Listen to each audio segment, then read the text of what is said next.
3. Assalamualaikum warahmatullahi wabarakatuh.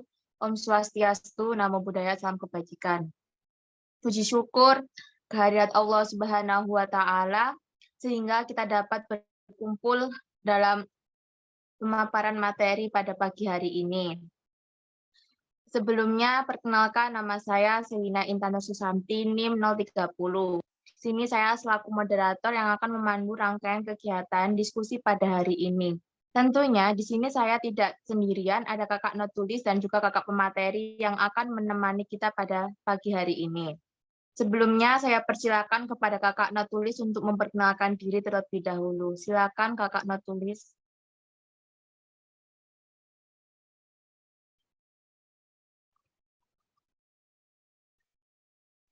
Silakan Kak Erlina.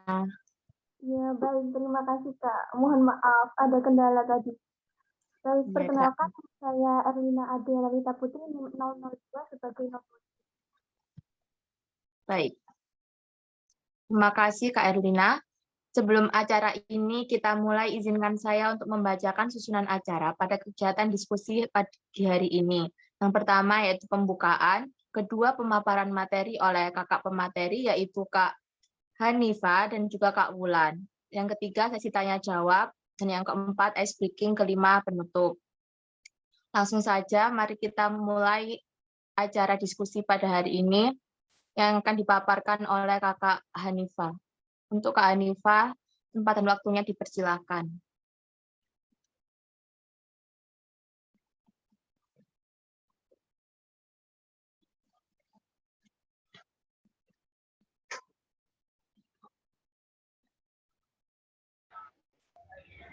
Baik, terima kasih untuk Kak Desi sudah bantu untuk share. Baik, di sini saya akan membahas mengenai materi peraturan perundang-undangan yang berlaku di negara kita, yaitu negara Indonesia. Pembukaan terlebih dahulu itu Pancasila sebagai pedoman bangsa Indonesia, suatu pegangan bangsa Indonesia yang membuat berbagai kontribusi atau kekuatan untuk menciptakan kehidupan masyarakat Indonesia yang adil dan makmur. Sumber hukum di Indonesia, maka Pancasila merupakan pijakan yang melandasi segala peraturan yang dibuat.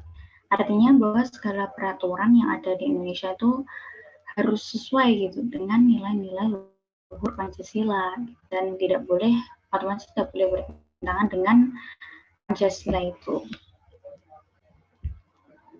Baik, di selanjutnya.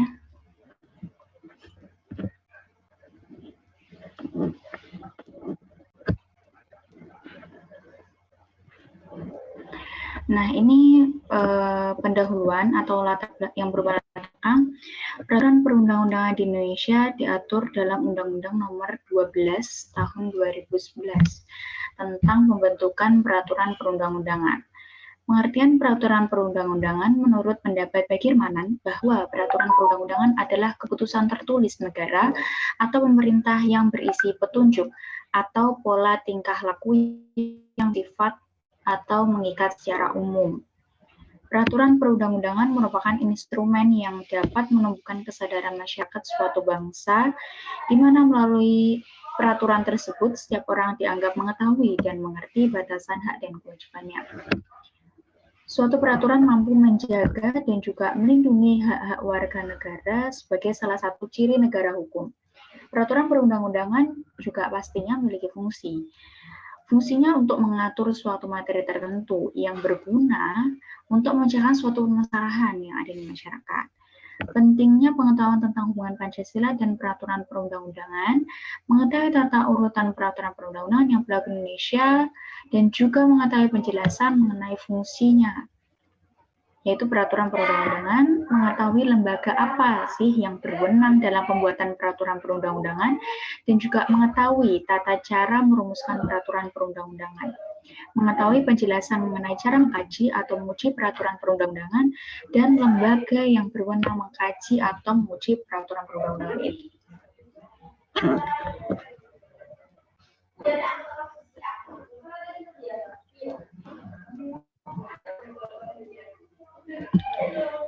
Baik, bisa di slide selanjutnya. Nah, ini kita akan bahas tentang permasalahan dan hubungan Pancasila dengan peraturan perundang-undangan.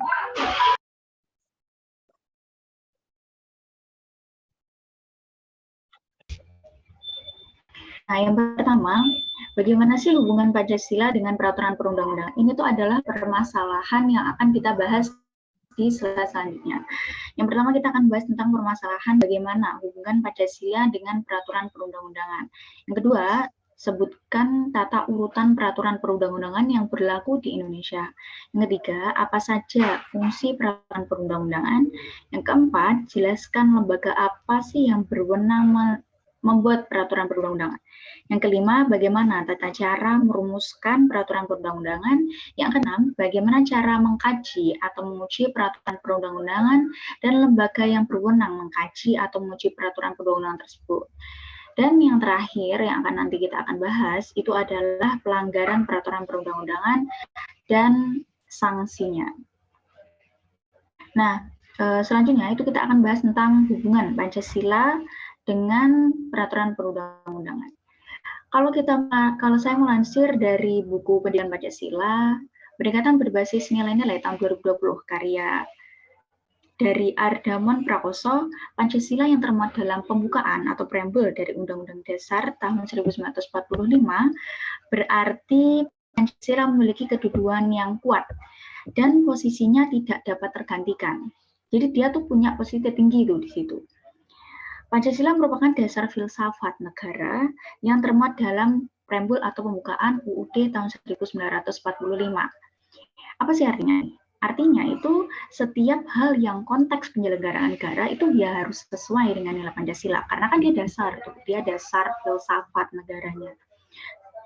Jadi otomatis ya semua penyelenggaraan pemerintahan yang ada di Indonesia memang harus berdasarkan dengan Pancasila tentunya. Termasuk peraturan, perundang-undangan, pemerintah, sistem demokrasi, dan lain-lain. Baik, ya. Tata urutan peraturan perundang-undangan yang berlaku di Indonesia dan juga pelanggaran undang-undang serta sanksi dari pelanggaran tersebut. Yang pertama, urutan dari peraturan perundang-undangan yang berlaku di Indonesia. Yang pertama, tentu Undang-Undang Dasar 1945, di mana isi dari undang-undang itu harus sesuai dengan nilai-nilai Pancasila. Yang kedua, ada TAP MPR. Yang ketiga, ada undang-undang. Yang keempat, ada Perpu atau peraturan pemerintah pengganti undang-undang. Yang selanjutnya adalah PP atau peraturan pemerintah. Yang keenam, peraturan presiden. Yang ketujuh, peraturan daerah. Ini sanksi yang saya ambil ini adalah sanksi administrasi. Sanksi administrasi, sanksi pelanggaran undang-undang secara administrasi yang pertama itu adalah saya ambil di sini itu berdasarkan tingkatannya. Jadi yang paling ringan dulu dari sanksi itu menuju jadi kayak semakin turun ke bawah semakin naik angkanya. Yang 7 itu adalah berarti itu menandakan bahwa semakin meningkat levelnya. Jadi semakin berat hukuman atau sanksi yang akan dijatuhkan kepada pelaku pelanggar. Yang pertama itu pasti peringatan atau teguran secara lisan. Yang kedua itu peringatan atau teguran tertulis. Yang ketiga itu adalah tindakan paksa pemerintahan. Yang keempat, penarikan kembali keputusan yang menguntungkan. Yang kelima, denda administratif. Yang keenam, pengenaan uang paksa. Dan yang ketujuh, kewajiban membeli saham. Selanjutnya itu adalah pelanggaran undang-undang bentuknya. Yang pertama itu menggunakan tanah tanpa izin. Masih sebelumnya Mbak Desi. Nah, terima kasih. Pelanggaran undang-undang yang pertama itu menggunakan tanah tanpa izin. Jadi kan banyak tuh di Indonesia yang menggunakan tanah tanpa izin. Jadi kayak misal lahan-lahan mungkin permukiman yang berdiri di atas tanah pemerintah tanpa izin. Atau bahkan dia benar-benar secara ilegal mendirikan bangunan atau sesuatu di situ. Yang kedua, melanggar peraturan lalu lintas. Yang ketiga, pembangunan bangunan tanpa izin. Jadi pembangunan bangunan tanpa izin. Yang keempat, itu pencemaran lingkungan. Yang kelima, usaha atas pabrik yang mencemari lingkungan. Jadi otomatis dalam artian di sini itu adalah bangunan-bangunan atau suatu industri yang memang aktivitasnya dapat merugikan lingkungan berupa pencemaran, baik itu pencemaran air, pencemaran apapun itu, pencemaran tanah dan lain sebagainya.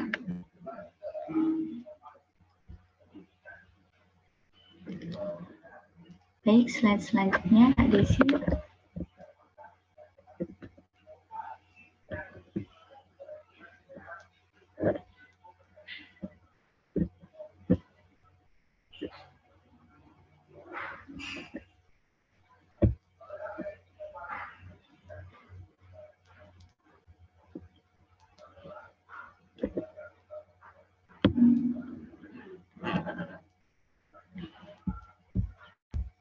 Belum.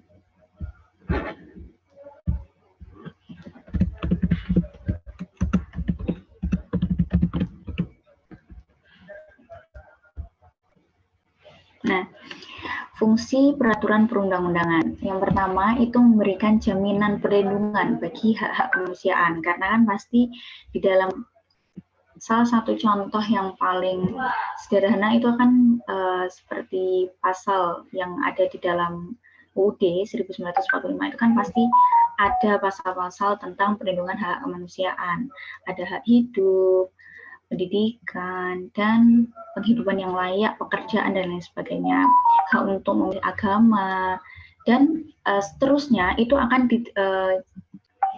secara lebih lanjut itu akan dijelaskan lebih lanjut dalam peraturan perundang-undangan yang lain.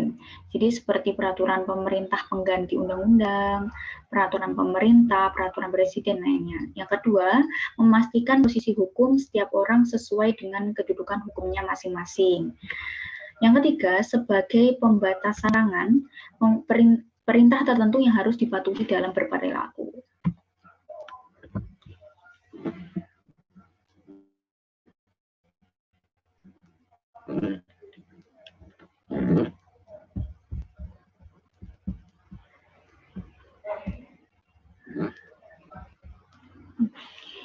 Lembaga berwenang dalam membuat peraturan perundang-undangan. Yang pertama itu ada DPR dan juga DPD, tapi di situ logonya cuma DPR ya. Maaf, itu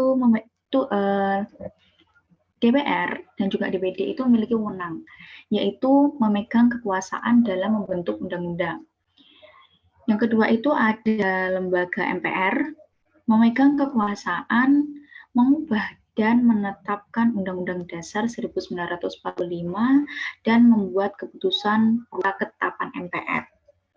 Selanjutnya itu ada Presiden sendiri, itu membuat peraturan pelaksanaan undang-undang, tetapi juga mengajukan. Jadi Presiden itu kan bisa mengajukan rancangan dari undang-undang kepada DPR, seperti itu. Tapi tetap harus harus diajukan terlebih dahulu kepada DPR. Jadi Presiden tidak bisa langsung membentuk atau langsung mengesahkan, atau mungkin bisa mengesahkan bersama. Ini setelah mengajukan, setelah itu ya disahkan, tapi harus diajukan terlebih dahulu kepada lembaga DPR. Kemudian ada DPRD atau kepala daerah, membentuk undang-undang yang dibahas oleh DPR bersama Presiden, jadi dibahas bersama Presiden untuk mendapatkan persetujuan bersama dan mengajukan usul rancangan peraturan daerah.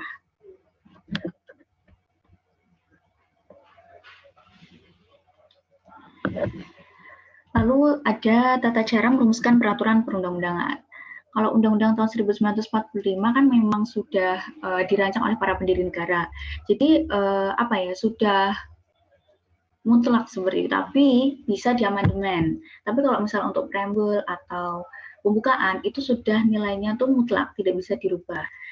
Lalu ada tahap MPR, yang pertama itu ada pengusulan rancangan undang-undang oleh anggota MPR, yang kedua itu adalah pembahasan rancangan undang-undang dan pengamatan rancangan undang-undang oleh pimpinan MPR, yang ketiga ada proses penyusunan dan pembahasan lebih, yang keempat ada pengambilan keputusan.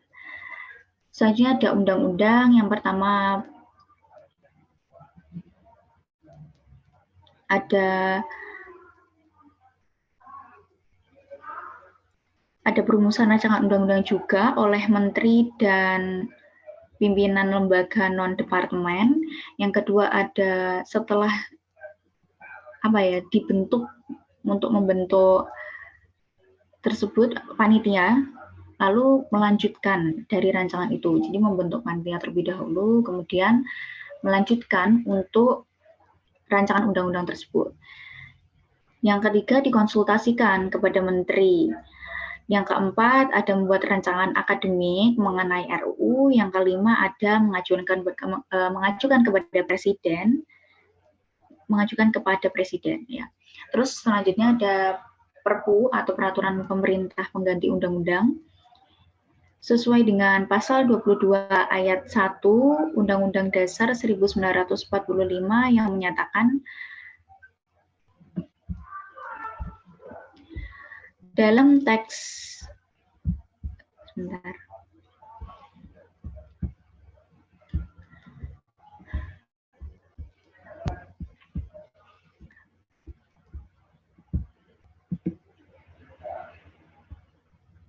ya teman-teman.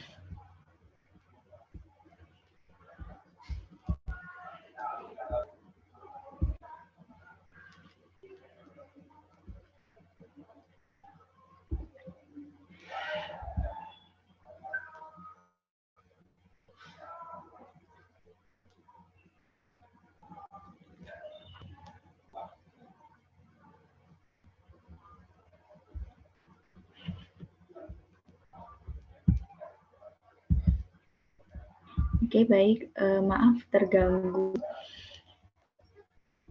Selanjutnya itu ada yang tadi ya, peraturan pengganti undang-undang. Berdasarkan pasal 22 ayat 1 UUD 1945 yang menyatakan dalam hal ihwal kegentingan yang memaksa, Presiden berhak menetapkan peraturan pemerintah sebagai pengganti undang-undang. Dari rumusan kalimat tersebut jelas kan bahwa peraturan pemerintah yang dimaksud pada pasal ini adalah sebagai pengganti undang-undang. Jadi dalam hal ini peraturan pemerintah pengganti undang-undang itu hanya dibuat ketika ada keadaan yang genting, yang memaksa, seperti itu. Dan peraturan tersebut yang dimaksud pada pasal ini adalah sebagai pengganti undang-undang dari peraturan yang ada di atasnya, itu undang-undang. Kalau misalnya ada keadaan yang genting dan juga memaksa, benar-benar memaksa dan genting, maka barulah itu dibuat peraturan pemerintah pengganti undang-undang, seperti itu. Selanjutnya ada peraturan pemerintah dalam Kepres nomor 198 tahun 1998 tentang tata cara mempersiapkan RUU atau rancangan undang-undang. Yang pertama, persetujuan prakarsa penyusunan RUU juga merupakan persetujuan bagi perancang peraturan pemerintah, keputusan presiden dan keputusan peraturan yang lainnya. Jadi sama gitu, maksudnya persetujuan prakarsa penyusunan RUU itu juga merupakan persetujuan bagi perancang peraturan pemerintah, keputusan presiden yang ada di bawahnya, ada peraturan yang lainnya. Gitu. Selanjutnya ada peraturan presiden. Yang pertama perencanaan program penyusunan peraturan presiden, yang kedua ada penyusunan RUU itu, yang ketiga itu adalah penetapan atau pengesahan peraturan presiden. Yang keempat ada pengundangan peraturan presiden. Yang terakhir ada peraturan daerah. Yang pertama sebenarnya nggak jauh beda dari setiap perumusan peraturan perundang-undangan, yaitu proses perencanaan penyusunan oleh kepala daerah atau DPRD, dan yang kedua ada program pembentukan perda yang tadi sudah saya sebutkan disusun oleh DPRD dalam jangka waktu 1 tahun. Yang ketiga ada penetapan program pembentukan perda sebelum penetapan rancangan perda tentang APBD kabupaten atau kota. Dan di sini ada juga tata cara menguji. Peraturan perundang-undangan juga lembaga apa sih yang memang memiliki wewenang untuk menguji dari peraturan-peraturan perundang-undangan tersebut. Yang pertama itu ada TAP MPR.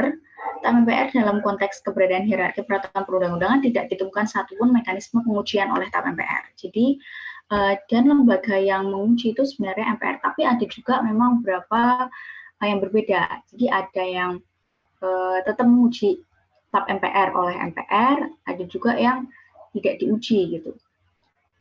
Yang kedua itu ada undang-undang. Yang pertama itu ada pengujian secara formal. Adalah menilai undang-undang melalui cara-cara atau prosedur yang telah diatur dalam peraturan perundang-undangan. Jadi memang tinggal diuji aja gitu.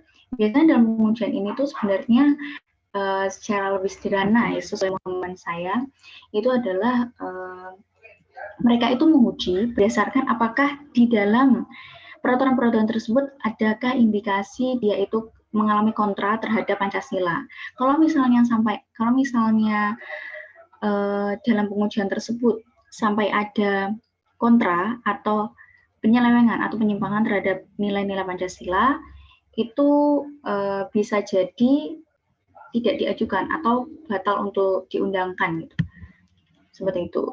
Yang kedua ada pengujian material, menilai apakah isi dari peraturan perundang-undangan itu sesuai atau tidak, atau bertentangan atau tidak dengan peraturan di atasnya.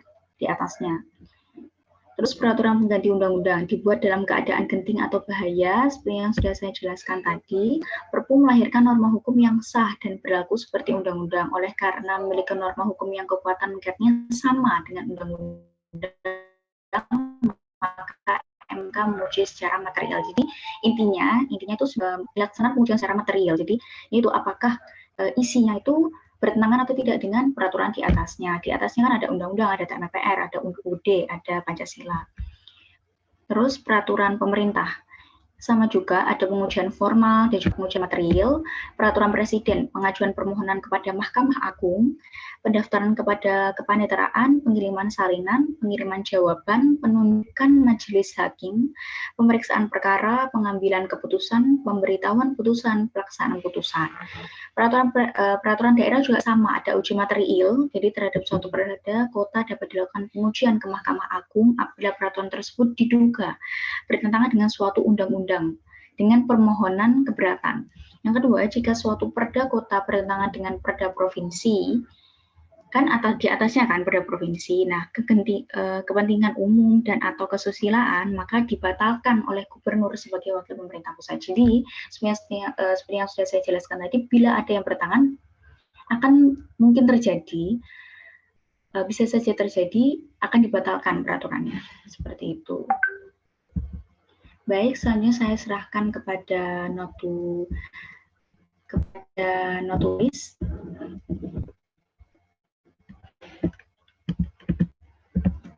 Baik, terima kasih kepada Kak Hanifa atas materi yang telah disampaikan.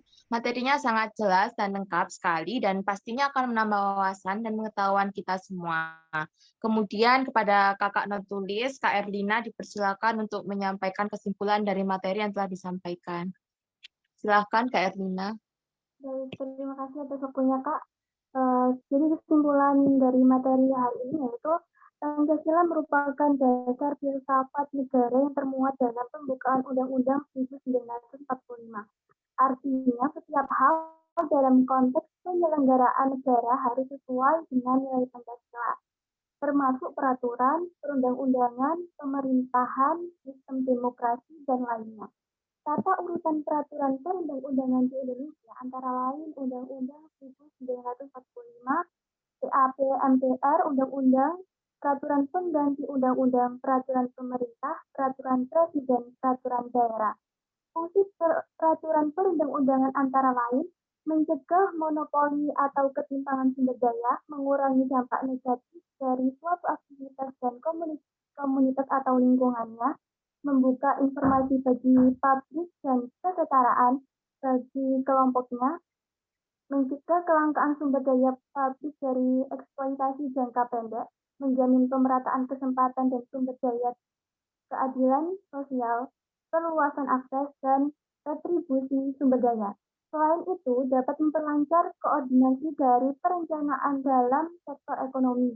Lembaga yang berwenang dalam membuat peraturan perundang-undangan antara lain DPR, DPRD atau Kepala Daerah, MPR, DPD, Presiden. Dalam merumuskan peraturan perundang-undangan, diperlukan usulan rancangan undang-undang, pembahasan rancangan undang-undang, dan pengenalan rancangan undang-undang, proses penyusunan rancangan undang-undang, dan pengambilan keputusan. Selain itu, dalam proses pengujian peraturan pengganti undang-undang dilakukan dalam tahap uji materi dan uji formal, yang dilakukan oleh lembaga tertentu yang berwenang menguji atau mengkaji peraturan perundang-undangan.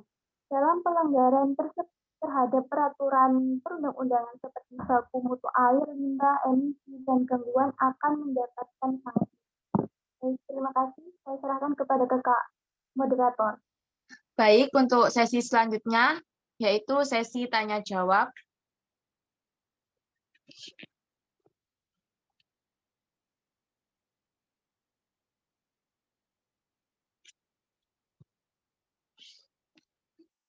Baik, untuk sesi selanjutnya yaitu sesi tanya-jawab. Untuk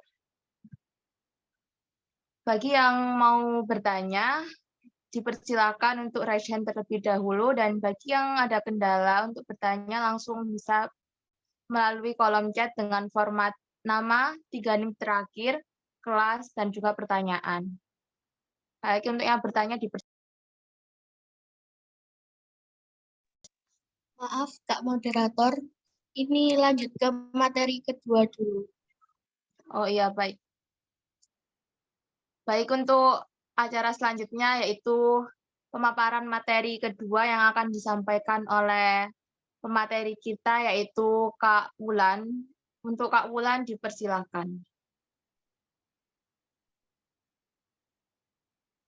Baik, terima kasih untuk kakak moderator. Next, Kak.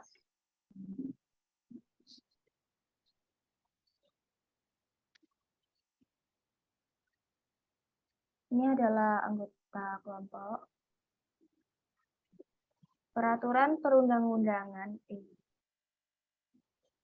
Ini adalah anggota kelompok kami. Yang pertama ada Kak Erlina Adela Lita Putri, NIM 002, Kak Yulianti Tri Pratiwi, NIM 004, Kak Hanifa Kurnia, NIM 005, dengan saya sendiri NIM 007, Dua Asita 008, Kak Ananda Ansa, NIM 009, Kak Desi Ayu Sulistyo, NIM 012, Kak Nadia Ayu Ekawati, NIM 017, Kak Selina Intan, NIM 030, Kak Bella Aulia Yahya, NIM 031, Kak Putri Iswandi, NIM 033, Kak Najwa Amelia, NIM 034, dan yang terakhir Kak Siolan Will Island NIM 038. Next, Pak. Peraturan perundang-undangan yang ada di Indonesia. Next.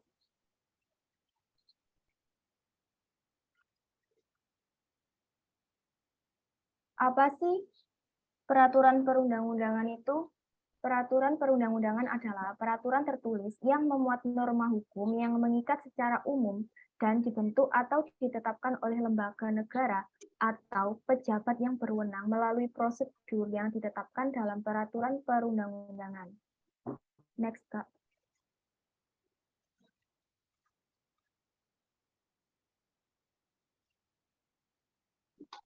Ini tadi sudah dijelaskan oleh Kak Hanifah. Bisa di next lagi, Kak.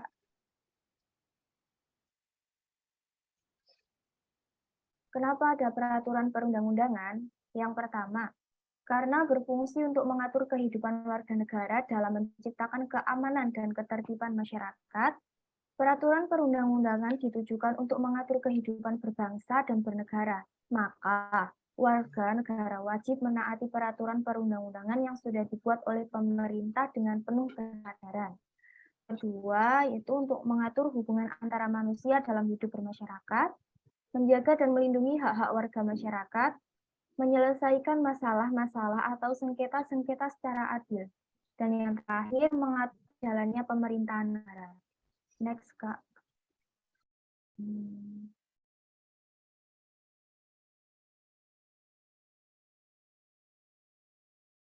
Mengapa undang-undang perlu peraturan pelaksanaan?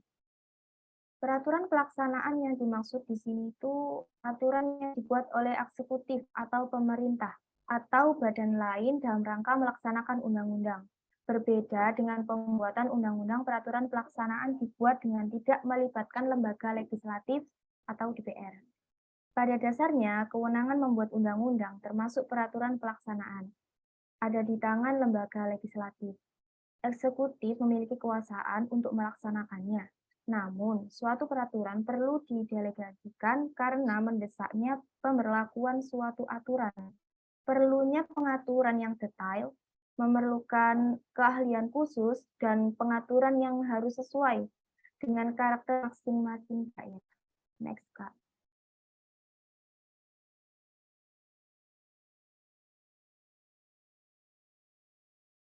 Bagaimana agar suatu peraturan perundang-undangan ditaati oleh masyarakat? Yang pertama, bersosialisasi undang-undang tersebut pada masyarakat. Yang kedua, melakukan pengawasan terhadap pelanggaran. Yang ketiga, menindaklanjuti segala pelanggaran peraturan perundang-undangan yang ada. Dan yang terakhir, memberikan penghargaan bagi setiap masyarakat yang taat. Next, Kak.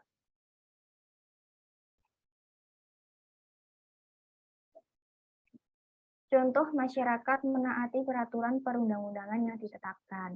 Yang pertama, mentaati peraturan lalu lintas. Yang kedua, membayar pajak. Ketiga, tidak mengambil hak orang lain. Dan yang terakhir, tidak bertindak kejahatan. Next, Kak.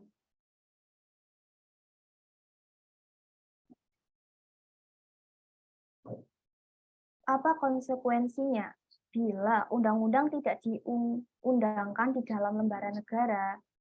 Jika peraturan perundang-undangan tidak diundangkan, dikaitkan pengundangan berdasarkan pasal 1 angka 12 Undang-Undang 12/2011 dan pasal 1 angka 12 sebagai berikut. Pengundangan adalah penempatan peraturan perundang-undangan dalam lembaran negara Republik Indonesia. Tambahan lembaran negara Republik Indonesia, berita negara Republik Indonesia. Tambahan berita negara Republik Indonesia, lembaran daerah, tambahan lembaran daerah atau berita daerah. Dipertegas lagi dalam pasal 81 Undang-Undang 12/2011 bahwa agar setiap orang mengetahuinya, peraturan perundang-undangan harus diundangkan dengan menempatkannya dalam yang pertama, lembaran negara Republik Indonesia, yang kedua, tambahan lembaran negara Republik Indonesia, yang ketiga, berita negara Republik Indonesia. Yang keempat, tambahan berita negara Republik Indonesia. Yang kelima, lembaran daerah. Yang keenam, tambahan lembaran daerah. Atau yang terakhir, berita daerah. Baik, terima kasih dari saya. Saya serahkan kembali kepada kakak moderator. Ya, baik. Terima kasih kepada kedua kakak materi, yaitu Kak Hanifah dan juga Kak Wulan atas materi yang telah disampaikan. Materinya sangat jelas dan lengkap sekali, kan? Dan pastinya akan menambah wawasan dan juga pengetahuan kita semua. Kemudian, kepada kakak notulis, Kak Erlina dipersilakan untuk menyampaikan kesimpulan dari kedua materi yang telah disampaikan oleh kakak materi kita. Untuk Kak Erlina, dipersilakan.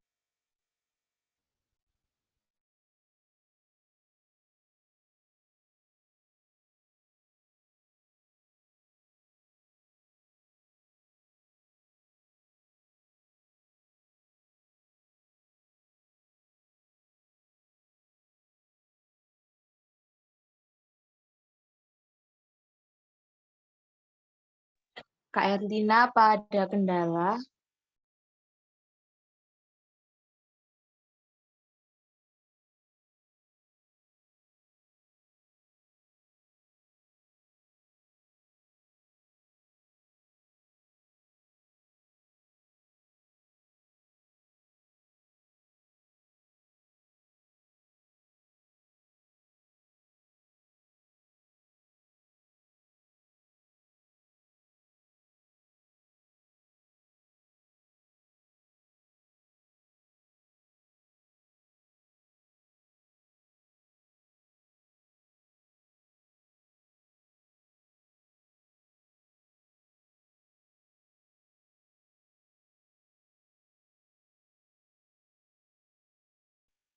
Baik, dikarenakan Kak Erlina ada kendala, maka kita akan langsung memasuki sesi tanya jawab terlebih dahulu.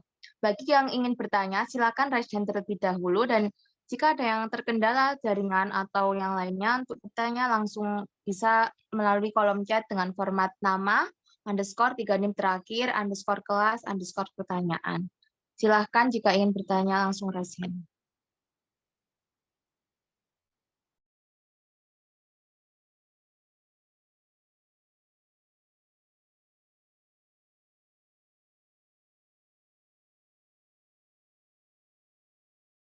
Baik, di sini sudah ada 3 penanya, yaitu Kak Desi, Kak Nadia, dan Kak Ananda. Untuk Kak Desi, saya persilakan terlebih dahulu untuk menyampaikan pertanyaannya. Baik, terima kasih atas kesempatannya. Perkenalkan saya Desi Ayu Sulistyo, NIM 012 dari kelas A. Sebelum ke pertanyaan, saya ingin menyinggung mengenai materi, yaitu kita ketahui bahwa per 18 Agustus 2022, Indonesia memiliki 42.161 peraturan. Berdasarkan data Kementerian Hukum dan HAM, jumlah itu terdiri dari 17.468 peraturan menteri, 15.982 peraturan daerah, 4.711 peraturan lembaga pemerintahan dan kementerian, dan 4.000 peraturan pusat. Kemudian saya ingin bertanya, tadi pada penyampaian materi kedua dijelaskan bahwa cara agar peraturan perundang-undangan itu ditaati masyarakat adalah dengan melakukan sosialisasi.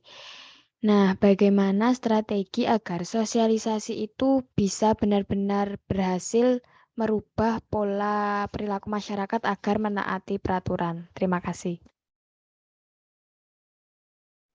Baik, pada kakak pemateri, langsung dijawab apa ditampung terlebih dahulu pertanyaan dari Kak Desi. Baik, Kak Moderator, ini kami tampung terlebih dahulu, kemudian kami akan diskusikan. Oke, baik, terima kasih. Dan untuk yang kedua yaitu Kak Nadia Ayu Ekawati, saya persilakan untuk menyampaikan pertanyaannya. Baik, terima kasih atas kesempatannya. Perkenalkan nama saya Nadia Ekawati, NIM 017. Pertanyaannya, apa yang harus dilakukan jika peraturan pemerintah bertentangan dengan undang-undang? Terima kasih. Apakah pertanyaannya sudah jelas? Sudah, Kak Nadia.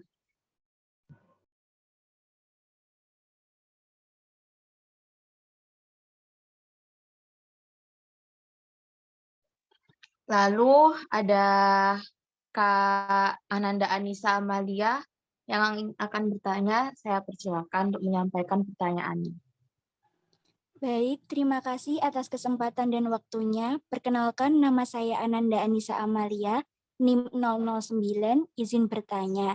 Tadi di PPT disebutkan ada pembatasan larangan terhadap peraturan perundang-undangan. Itu maksudnya seperti apa ya, Kak?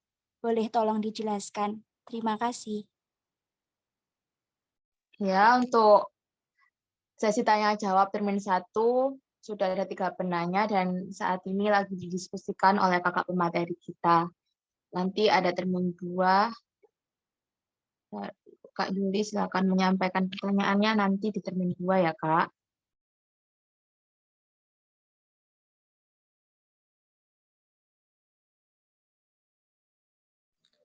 Iya, Kak.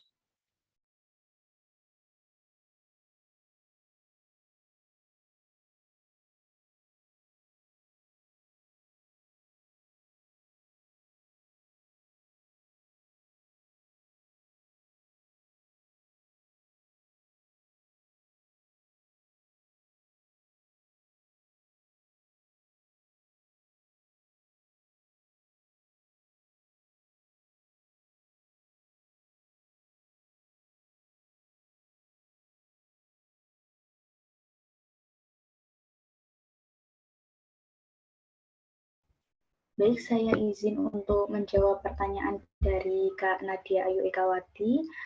Nah, di sini akan pertanyaannya terlebih dahulu.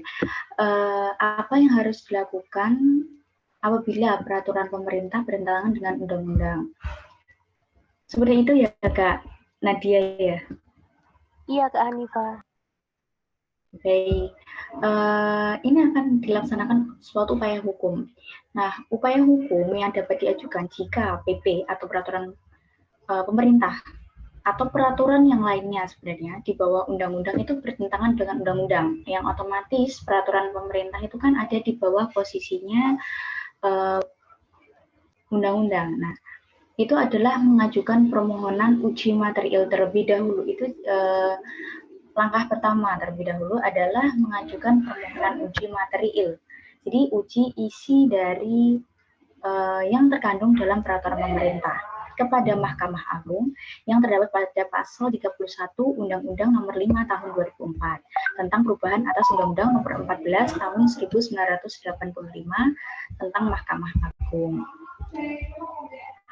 Nah, jika apabila terjadi yaitu sebuah peraturan itu bertentangan dengan undang-undang yang berada di atasnya, maka pengujiannya itu kan akan diuji, otomatis akan terjadi kemungkinan untuk dibatalkan apabila bertentangan dengan peraturan di atasnya, apalagi sampai menyimpang atau menyimpang seperti ada pelanggaran, bahkan kalau misalnya ada pelanggaran itu akan memiliki kemungkinan yang besar untuk dibatalkan. Seperti itu. Itu adalah pemahaman saya ya Kak Nadia. Gimana Kak Nadia? Baik, Kak. Sangat bagus sekali, Kak, jawabannya dan penjabarannya. Terima kasih, Kak Hanifah. Ya, sama-sama Kak Nadia.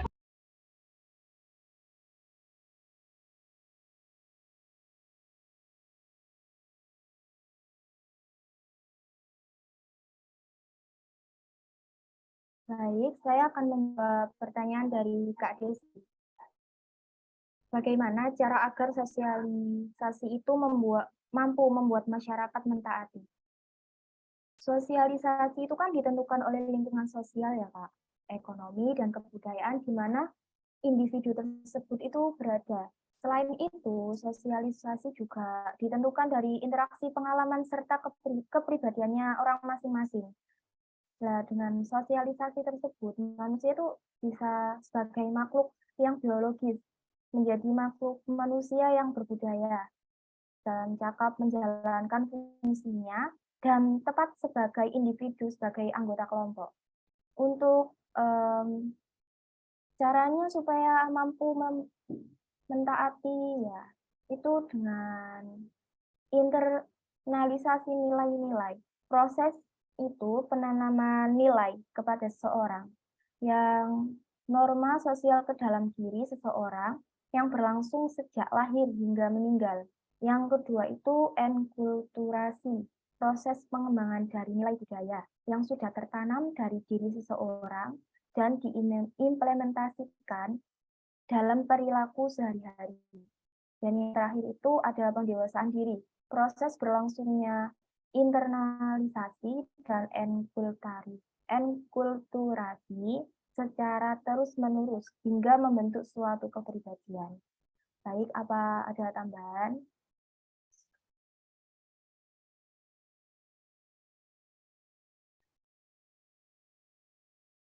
Baik, Kak, bisa diterima jawabannya. Tapi di sini saya mau menambahkan sedikit, mungkin bisa itu ya, Kak, sosialisasinya itu dilakukan berulang-ulang biar bisa benar-benar nempel pada masyarakatnya seperti itu ya, Kak. Atau mungkin bisa juga dalam sosialisasi itu diberi banyak motivasi ya, Kak, biar menggerakkan mereka gitu. Terima kasih.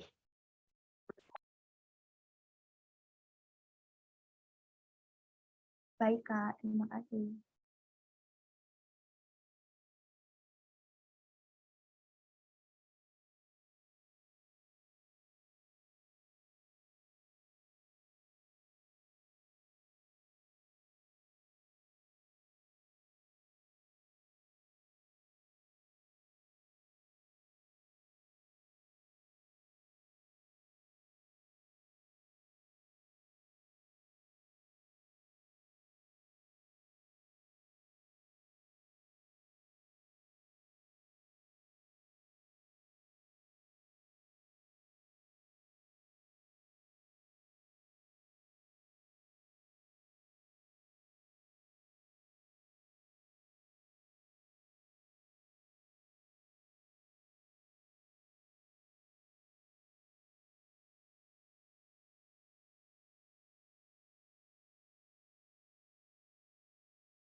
Mohon maaf Kak Nanda, untuk pembatasan larangan terhadap peraturan perundang-undangan itu dari materinya siapa ya Kak? Dari materi Kak Hanifah. Oh iya, makasih Kak. Ya.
Baik, saya akan menjawab pertanyaan dari Kak Ananda, yaitu pertanyaannya adalah pembatasan larangan peraturan perundang-undangan itu seperti apa gitu, dan dijelaskan. Kalau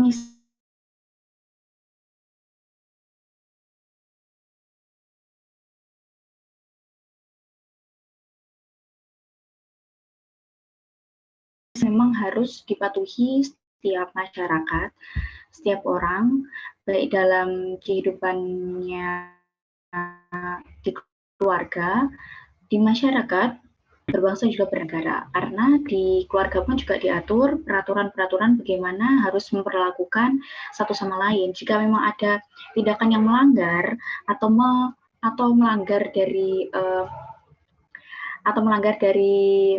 pasal yang ada atau dari undang-undang yang ada, maka akan dikenai sanksi. Seperti yang sudah saya jelaskan mengenai materi pelanggaran undang-undang dan juga sanksinya. Jadi adanya perintah tertentu yang memang harus dipatuhi dalam berperilaku sebagai masyarakat yang ada di Indonesia. Seperti itu. Bagaimana Kak Ananda? Apakah ada tambahan dan sanggahan? Baik Kak, sudah sangat jelas. Terima kasih Kak Hanifah. Sama-sama, terima kasih kembali.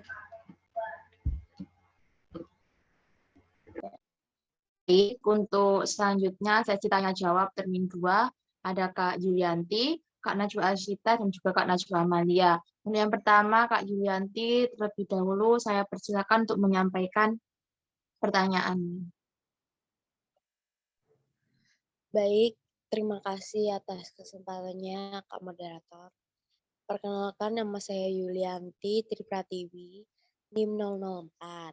Saya ingin bertanya mengenai materi yang pertama tadi. Kan dijelaskan ya, bahwasannya ada hak untuk memperoleh pekerjaan. Nah, di sini saya ingin bertanya, pada faktanya ya, kebanyakan orang yang ingin bekerja atau melamar pekerjaan di suatu misalkan suatu PT tertentu, bahkan CV, itu apa ya? Yang nomor satu itu tergantung pada orang dalam. Bahkan pada saat interview itu pasti ditanyain, kamu misalkan kamu tadi dapat omongan dari siapa, atau kamu misalkan dititipkan oleh siapa, misalkan seperti itu. Jadi menurut saya itu kayak zaman sekarang itu tidak apa ya, pendidikan itu penting, namun itu kayak dinomor 2-kan. Yang dinomor 1-kan itu lebih kepada orang dalamnya. Kita kenal nggak sama orang dalamnya di situ. Nah, menurut pandangan Kak Pemateri, apakah itu sudah mencerminkan ya pemenuhan hak kita sebagai warga negara secara adil seperti itu? Terima kasih.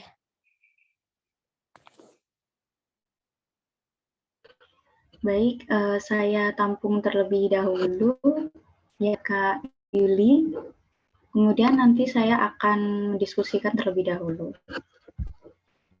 Baik, untuk penanya kedua ada Kak Najwa Asyita Amalia. Saya persilakan untuk menyampaikan pertanyaan. Baik, terima kasih untuk kakak moderator. Izin bertanya untuk kakak-kakak pemateri, mengapa setiap peraturan memiliki tata urutan yang jelas antara peraturan yang lebih tinggi dan peraturan yang lebih rendah? Sekian, terima kasih. Baik, terima kasih Kak Najwa. Dan ada Kak Najwa Amalia Furaivisa yang ingin bertanya, saya persilakan untuk menyampaikan pertanyaannya.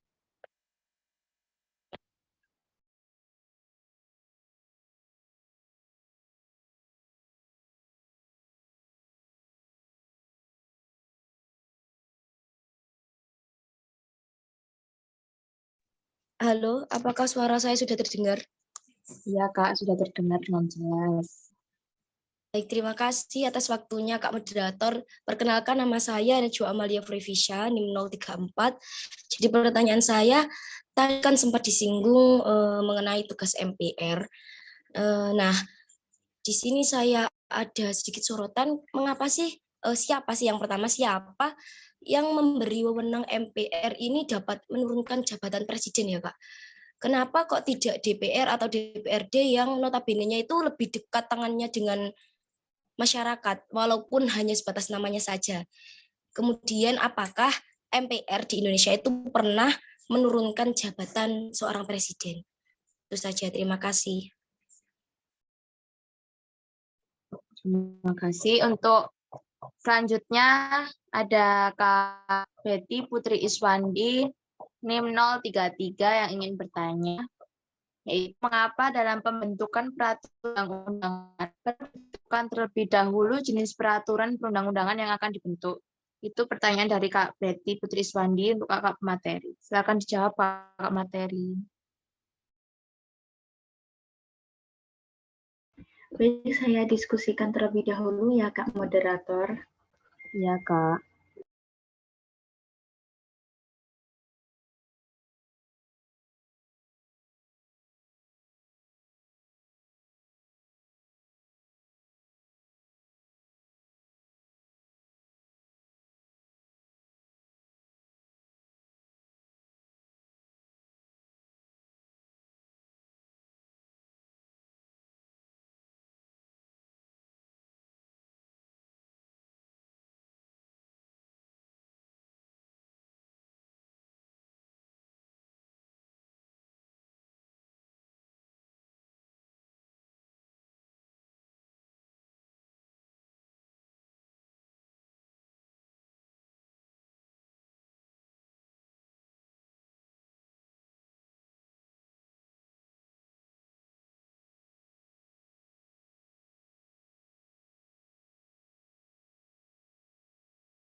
Baik, saya akan menjawab pertanyaan dari Kak Najwa Asita.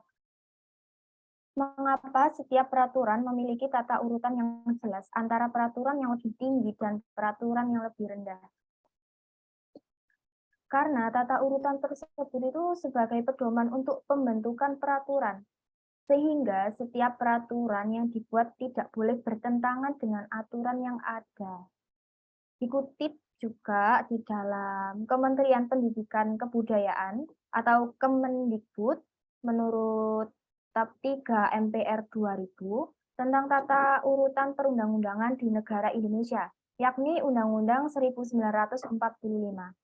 Ketetapan MPR atau Tab MPR, Undang-Undang atau UU, kemudian peraturan pemerintah pengganti undang-undang atau Perpu, peraturan pemerintah, keputusan presiden atau Kepres, dan peraturan daerah atau Perda. Tata urutan pedoman itu tadi yang sudah dijelaskan, berpedoman dan untuk pembentukan peraturan, sehingga peraturan itu tidak boleh bertentangan. Jadi, jika aturan di bawah ini kayak bertentangan itu tidak boleh ya, maka secara otomatis peraturan itu di bawah guru di hukum. Jadi nggak boleh bertentangan, Kak. Apa ada sanggahan?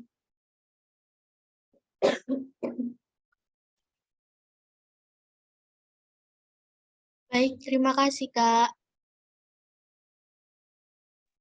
Baik, Kak. Baik, saya akan menjawab pertanyaan dari Kak Najwa Amalia Furaivisha mengenai mengapa, kurang lebih seperti ini, mengapa MPR diberikan wewenang untuk memberhentikan atau menurunkan presiden. Mengapa tidak DPR yang memberhentikannya? Karena secara DPR itu jauh lebih dekat ya, seperti itu. Nah, yang kedua itu ada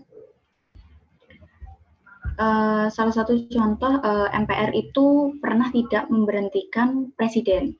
Nah, di sini jawaban yang pertama adalah MPR itu anggotanya sebenarnya terdiri atas anggota DPR dan juga anggota DPD. Jadi sebenarnya di dalam MPR itu sendiri anggotanya itu ya DPR atau DPD, seperti itu. Jadi mereka seperti sebuah majelis yang besar seperti itu yang terdiri anggotanya dari anggota DPR dan juga anggota DPD yang mana dipilih melalui pemilihan umum, dan keanggotaan MPR ini diresmikan dengan keputusan presiden. Seperti itu. Jadi dan untuk pertanyaan yang kedua, apakah pernah MPR memberhentikan atau menurunkan presiden, jabatan presiden? Itu pernah. Pemberhentian presiden dalam masa jabatannya waktu itu sebelum perubahan Undang-Undang Dasar tahun 1945 yang terjadi pada dua rezim, yaitu pemerintahan dari masa Presiden Soekarno dan juga Presiden Abdurrahman Wahid atau Gus Dur.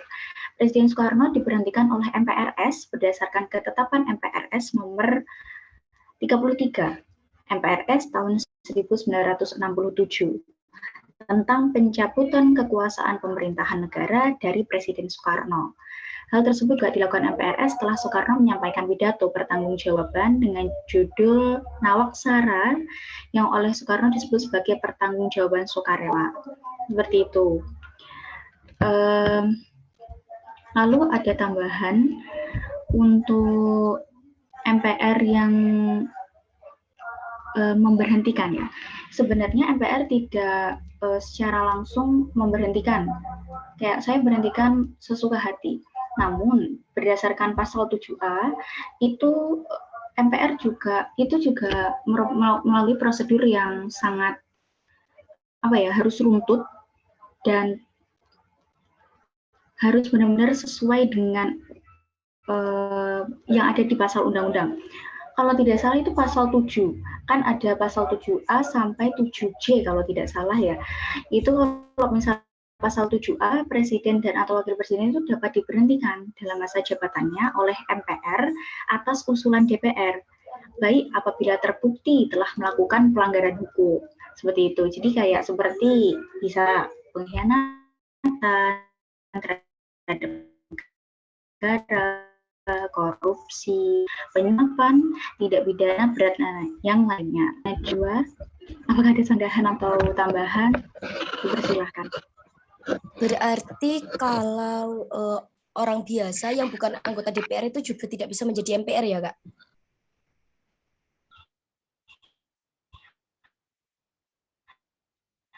Halo? Kalau misalnya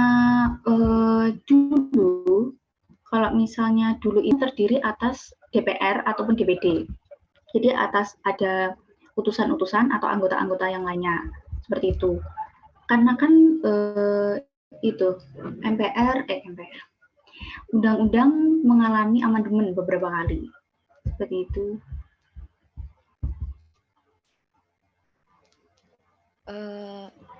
Izin Kak. Jadi Kak Najwa Amalia Furevisha ini mempertanyakan pertanyaannya. Najwa Amalia Furevisha ini mempertanyakan pertanyaannya. Ada yang mengejar. Pertanyaannya ini kan orang biasa itu tidak dapat menjadi anggota DPR ya, kecuali anggota DPR dan DPD, seperti itu. Ya Kak, saya belum selesai menjawab tadi. Untuk utusan, saya ada tambahannya. Untuk MPR terdiri atas anggota DPR sebelum reformasi, tapi utusan daerah dan juga utusan golongan menurut aturan yang ditetapkan oleh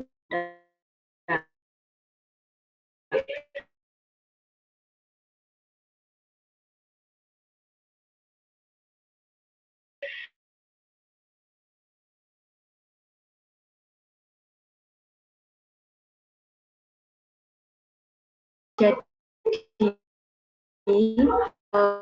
memang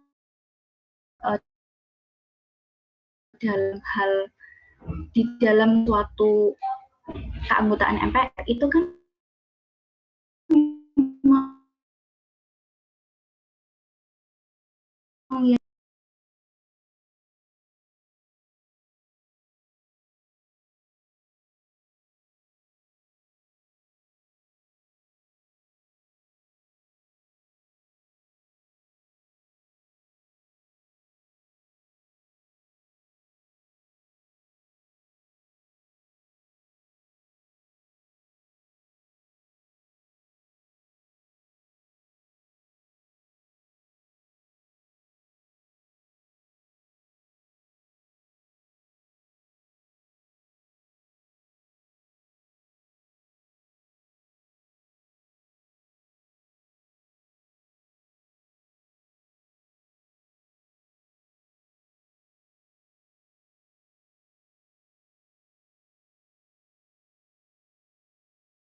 baik, saya ulangi karena tadi sinyalnya mungkin terjadi.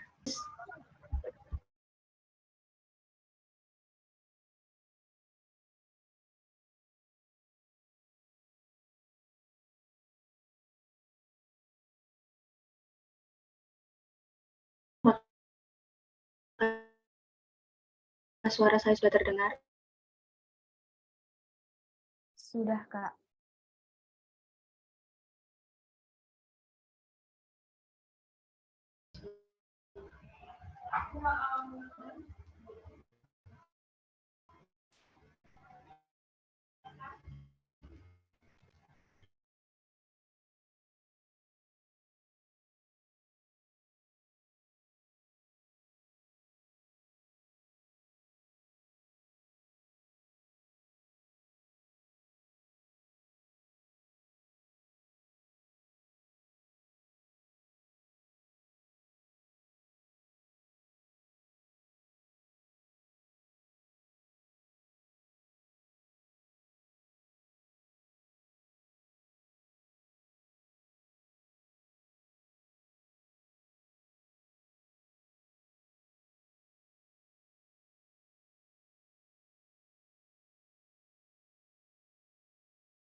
Baik,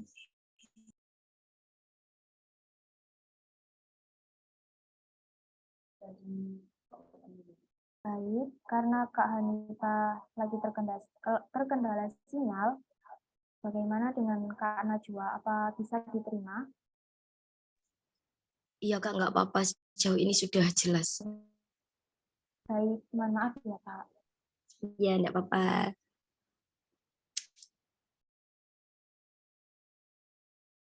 Baik, saya akan menjawab pertanyaan dari Kak Betty Putri Iswandi.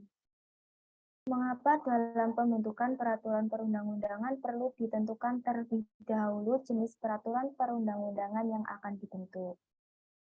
Bentuk atau jenis peraturan perundang-undangan itu sangat penting dalam perancangan atau penyusunan peraturan perundang-undangan. Karena setiap pembentukan peraturan perundang-undangan itu harus mempunyai landasan atau dasar apa ya, yuridis ya yang jelas. Dan apabila tidak terdapat landasan tersebut, maka batal. Apa ada sanggahan atau tambahan dari kakak yang lainnya?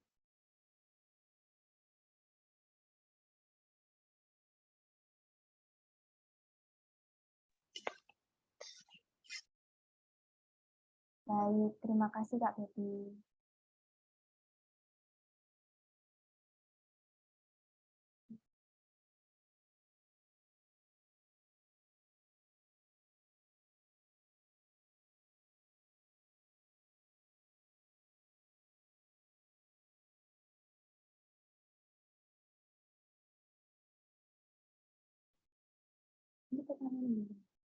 Saya juga akan menjawab pertanyaan dari Kak Yuli. Tadi kan bahwasanya ada hak untuk memperoleh pekerjaan yang layak. Kebanyakan orang yang ingin bekerja misal pada suatu PT tersebut, bahkan CV nomor 1 itu ada orang dalam. Saat interview, kamu dapat omongan dari siapa, kamu dititipkan oleh siapa, seperti itu. Menurut saya itu zaman sekarang itu lebih kepada kenal enggak sama seseorang. Kenapa ada peraturan yang lebih rendah ke lebih tinggi? Baik. Jadi menurut saya sendiri, seorang atasan itu menerima karyawan tuh pasti ada ketentuan yang berlaku. Misal ada orang dalam kan berarti ada masalah dalam orang itu tersebut. Tapi kalau perusahaan itu pasti menerima karyawan itu karena ada aturannya kan. Kalau emang orang tersebut tidak bisa memenuhi kayak syarat-syaratnya yang kayak KTP, fotokopi apa-apa itu kan baru dinyatakan tidak bisa masuk ke dalam perusahaan tersebut atau PT ya. Tapi kalau orang tersebut menggunakan orang dalam, berarti kan yang bermasalah itu orang tersebut sendiri. Dan juga orang dalamnya. Sehingga tidak ada karyawan yang seperti itu jika diharuskan peraturan yang ada di dalam perusahaan itu. Soalnya perusahaan itu kan sifatnya menyaring karyawan ya Kak. Baik, akan ditambah sama Kak Hanifah.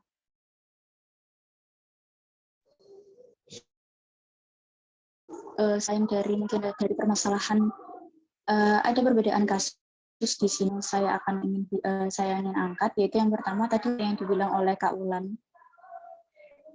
Mungkin saja ada permasalahan dengan orang yang menggunakan orang dalam tersebut atau orang dalam itu sendiri. Tapi kasus yang lain adalah perusahaan sebuah PT mungkin yang lain itu ketika dia itu melamar, membuka lamaran atau lowongan pekerjaan itu pasti membutuhkan proses yang lama.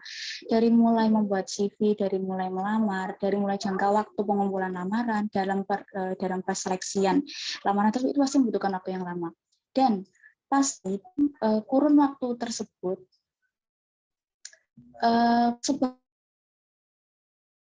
pasti kan membutuhkan suatu karyawan saja akan terjadi.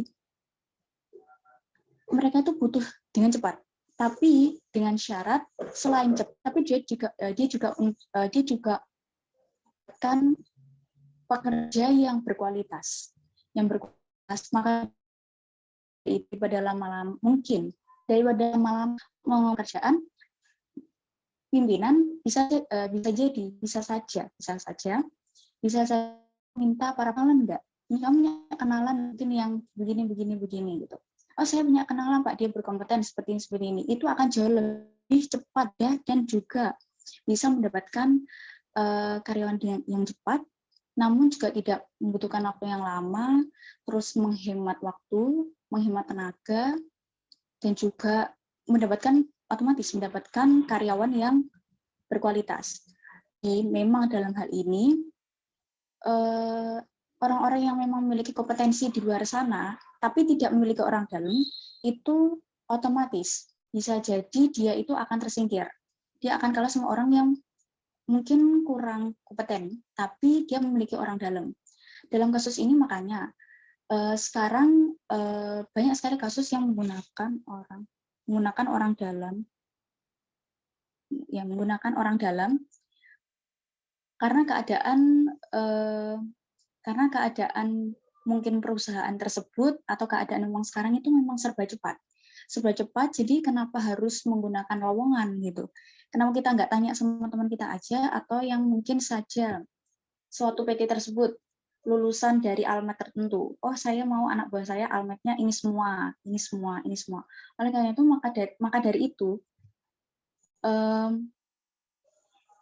pelaksanaan dari hak-hak masyarakat untuk mengenai kesejahteraan pekerjaan memang masih kurang. Sekarang memang saya katakan adalah kurang. Makanya banyak sekali terjadi pengangguran di mana-mana. Banyak sekali terjadi ketimpangan sosial yang semakin bertambah tahun, semakin besar jurangnya. Seperti itu. Memang saya setuju akan hal itu. Seperti itu.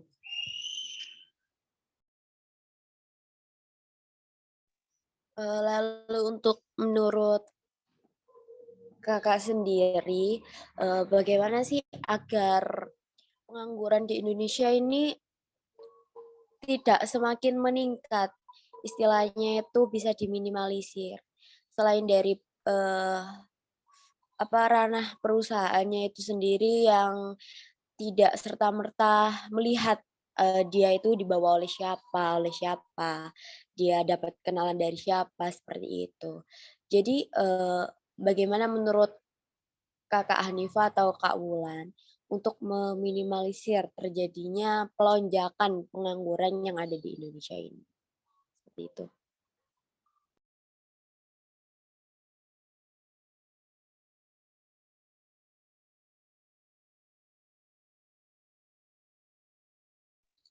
Baik, Kak. Bagaimana cara mengatasi lonjakan pengangguran yang mulai marak, mulai bertambah? Itu adalah, menurut saya, itu adalah sebenarnya seperti ini. Setiap orang memiliki potensinya masing-masing. Dan juga otomatis ada faktor internal juga faktor eksternal yang harus ada untuk mendukung dia untuk mengembangkan potensi tersebut. Mungkin ada orang yang memiliki faktor internal untuk mengembangkan potensinya itu. Dia punya kecerdasan, dia punya keahlian, tapi eksternalnya dia tidak memiliki modal, dia tidak memiliki pokoknya faktor eksternal, mungkin dukungan dari keluarga untuk mengembangkan potensinya itu, untuk membuka usaha, untuk membuka apa gitu. Oleh karena itu, pemerintah menyediakan UMKM, usaha mikro kecil dan juga menengah, untuk salah satu, untuk membantu pengangguran yang ada di Indonesia. Seperti itu. Itu adalah salah satu bentuk yang pasti diketahui banyak orang. Selain itu, menurut pendapat saya, orang seperti yang saya lanjutkan mengenai potensi tadi, saya pernah mendapatkan nasihat dari guru saya, itu adalah seperti ini. Kalau misalnya, intinya seperti ini, kalau misalnya kalian itu punya potensi, kalian itu misal belum mendapatkan pekerjaan, tapi kalian punya potensi, misal kalian kuliah di pertanian, tapi saya belum bisa nih dapat pekerjaan yang berhubungan dengan bidang saya. Ya, maka manfaatkanlah potensimu itu. Mungkin kamu bisa mengolah sawahmu sendiri. Kamu bisa ikut orang lain untuk menggarap sawahmu itu dengan meningkatkan kemampuanmu. Dari di situ mungkin saja yang saya tangkap adalah mungkin saja pengangguran ini juga akan terminimalisir. Padahal di dalam konteks yang saya contohkan tadi, dengan ikut bekerja di orang, dia tidak harus memiliki sawah. Kalau misalnya dia punya sawah, berarti memang dia memiliki faktor ekstra, alhamdulillah, berarti dia memiliki sawah. Tapi kalau dia tidak memiliki sawah, dia bisa ikut orang. Mungkin menawarkan usahanya, menawarkan inovasinya untuk menggarap sawah tersebut. Itu adalah salah satu contoh kecil, dan itu sebenarnya saya juga kurang kurang pengetahuan saya masih dangkal dalam hal ini. Jadi mohon maaf kalau misalnya penjelasan saya ada yang kurang atau yang menyimpang seperti itu, Kak Yuli. Mungkin Kak Wulan mau menambahkan?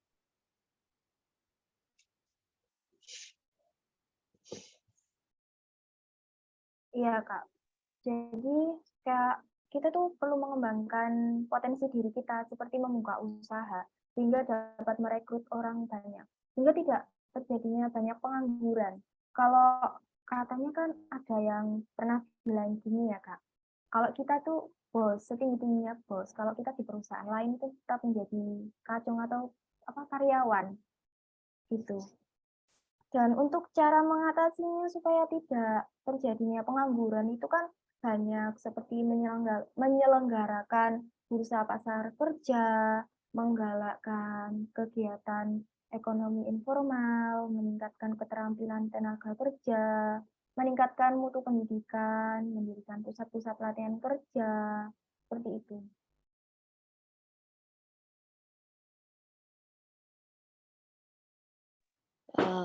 Berarti kalau yang meningkatkan kayak pelatihan-pelatihan, meningkatkan kualitas pendidikan, itu lebih kerananya peran pemerintah ya, Kak. Kalau yang dijelaskan Kak Hanifah tuh berarti lebih ke peranan setiap internal individu, seperti itu.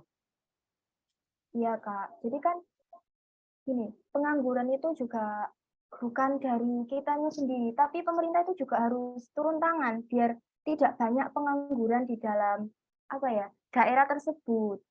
Apa sih gunanya pemerintah kalau tidak untuk mengawasi warga kecilnya gitu. Jadi pemerintah itu juga harus turun tangan gitu.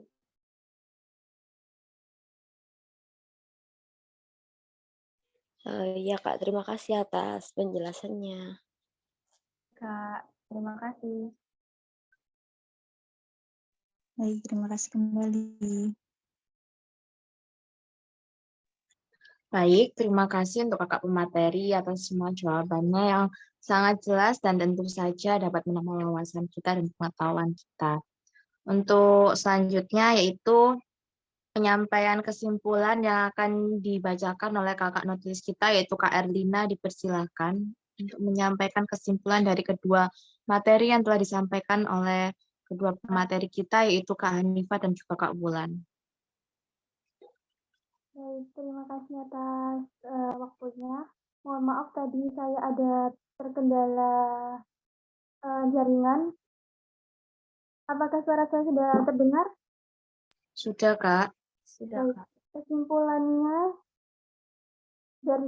dari materi Hanifah dan Kak Wulan, yaitu peraturan mempunyai peran yang penting dalam suatu negara sebagai alat untuk mendorong perubahan sosial.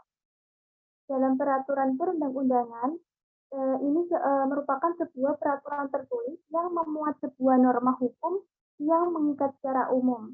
Jadi dengan adanya peraturan perundang-undangan ini dapat mengatur kehidupan warga negara dalam menciptakan keamanan dan ketertiban dalam bermasyarakat, serta dapat mengatur kehidupan berbangsa dan bernegara.